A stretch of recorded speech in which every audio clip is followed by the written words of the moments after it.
Всем привет, меня зовут Парыгин Антон, и вы смотрите небольшой отрывок из моего воркшопа Rig Maya Быстрый старт. Из этого видео вы узнаете, как создавать риг 2D зрачка с помощью RAM текстуры и одной хитрости при использовании инструмента SetDrivenKey. Поехали! Приступим к сетапу 2D зрачка. Для этого создадим текстуру для глаза, выделим нашу геометрию, вот у нас здесь уже есть материал, и у цвета сюда нажмем. Здесь выберем текстуру Ramp.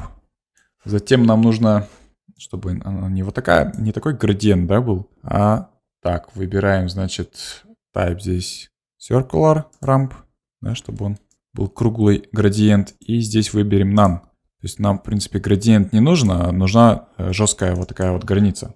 И вот так вот зрачок мы сможем потом анимировать. Давайте теперь, чтобы им управлять, создадим на главном контроле атрибут. Так, назовем его Pupil Scale.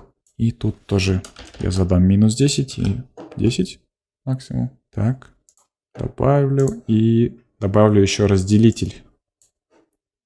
I. И вот так вот перемещу. Теперь надо как-то вот этот вот атрибут Pupil Scale соединить с атрибутом текстуры. Если же мы здесь посмотрим, этот атрибут вот Selected Position.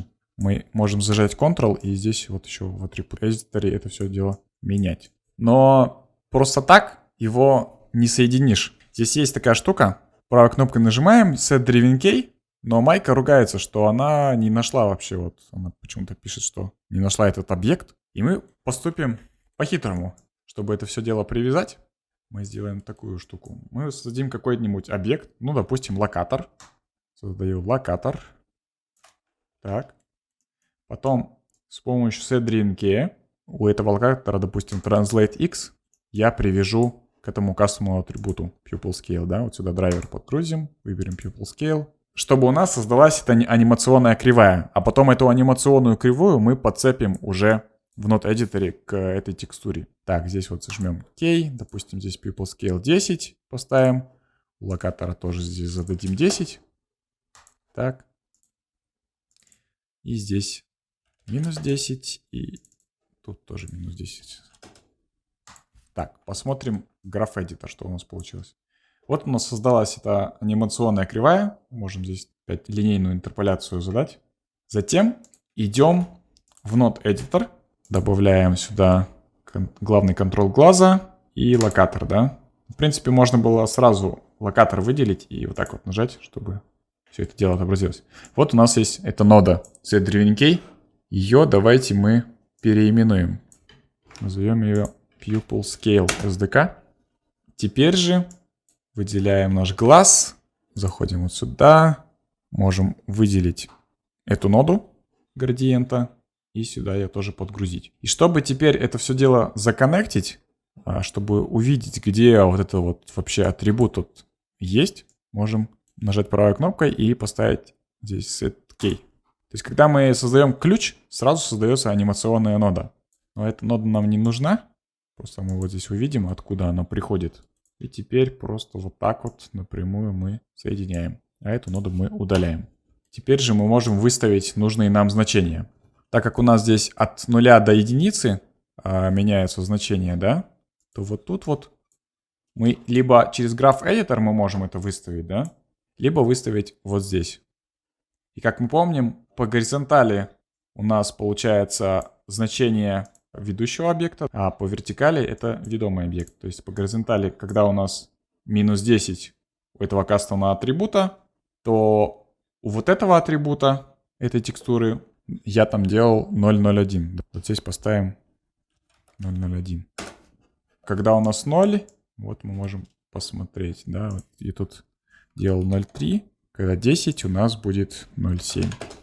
Так, проверим. Pupil Scale. Вот. Так, локатор нам, в принципе, не нужен. Мы его удаляем. И теперь же вот просто мы выставили здесь нужные нам значения, да? Сейчас посмотрим. Так, вот так вот copy-tab сделаю. Когда у кастомного атрибута минус 10, то здесь у нас 0,01. Я видео не поставил, да? Или он не кажет. Ну вот можно 0,1 указать, чтобы отображалось. Смотрите, есть еще такая штука, видите, сейчас текстурка, она такая вот прям пиксельная, да, лоурезная отображается. Чтобы это исправить, мы можем зайти вот в рендер, viewport 2.0, зайти вот сюда, и тут есть Bake Resolution. Тут, видите, 64 пикселя стоит. Давайте 512 поставим. Rebake сделаем. Так, сохраним файл. Его теперь переоткроем. И, как видите, у нас теперь все красиво отображается. Но она немножко стала подтормаживать, но то более-менее все хорошо отображает. Ну и вот в этой ноде, в Set3Indicate ноде вы можете подкрутить значение. То есть при минус 10, какое у нас там значение будет? Так, сейчас вот так вот сделаю. Я вот здесь поставил вот этот пин, да, припинил эту SDK кривую. И когда я выделяю другой объект, она отсюда не исчезает, не улетает. Вот, то есть когда у нас здесь минус 10 у этого кастомного атрибута, здесь вот 0.1. Ну давайте еще меньше сделаем, да, там. Вот прям вот так вот, да. Когда здесь 0, у нас здесь 0.3, да. Вот можно подредактировать как-нибудь. Когда здесь у нас 10, то там совсем зрачок на весь глаз. Вот, еще вот такой вот глюк там в отображении. Но если мы тройку нажмем, сгладим, его, в принципе, и не будет особо там видно. Или применить, если здесь смус, то текстура тоже сгладится более-менее. Ну, в принципе, там в основном этого и не требуется, да. Такого косяка и не будет видно. Там, в основном вот отсюда вот до сюда там диапазон будет, и нормально все будет отображаться при рендере.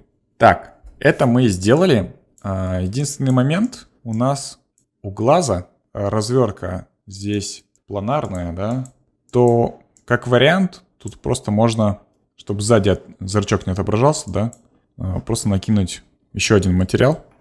Зайдем